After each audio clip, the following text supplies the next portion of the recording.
Hi all. Today I will be telling something very important in the present scenario for all diabetic patients. We are in the midst of another wave of a COVID pandemic, and especially with the presence of the Omicron strain, we will have to deal with a lot of patients who are having diabetes. So what are the precautions that a patient with diabetes need to take if he develops a COVID infection? Most of the patients are now adopting a home care if they develop COVID infections, and they need to be admitted to the hospital if and only if they develop some severe symptoms.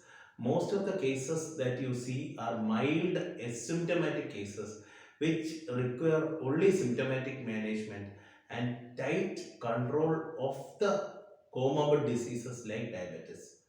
So, if you are a diabetic and if you contract a COVID infection, the primary thing you need to do is having a good glycemic control. That is good control of your blood sugar. Your blood sugar has to be within normal limits in order to see that the COVID infection does not go into a severe level.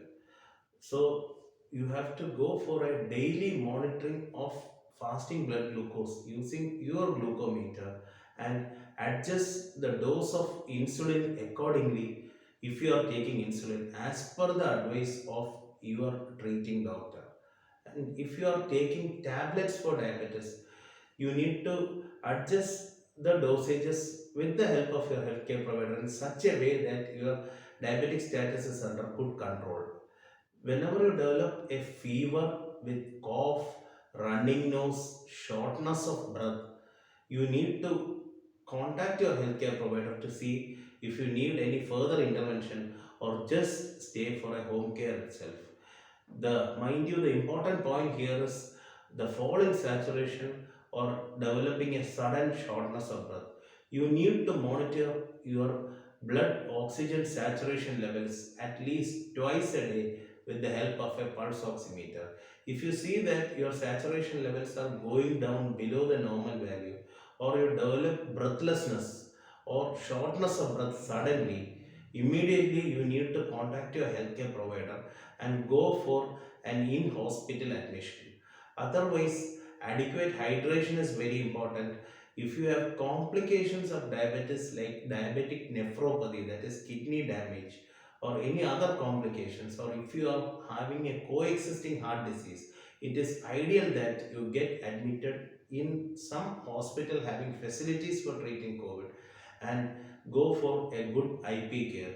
Otherwise, you can sit at home, and if you have to do any relevant investigations related to diabetes, if your doctor advises, you can go for home collection of your blood sample from a nearby lab, and you can continue your treatment with your treating doctor with the help of video consultations.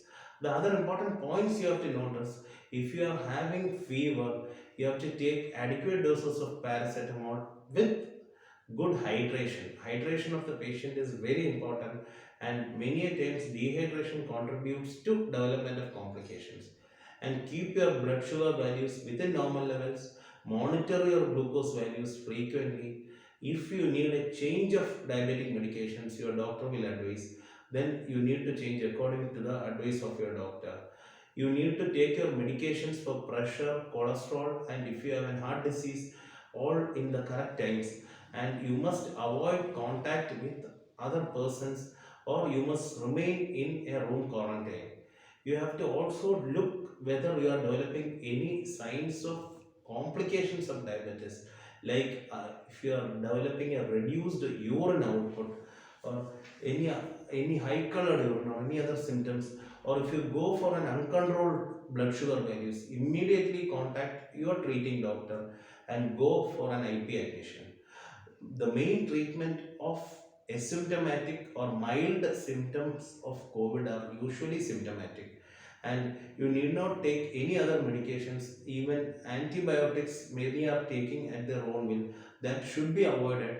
If you want to take an antibiotic, it should be at the advice of your treating doctor.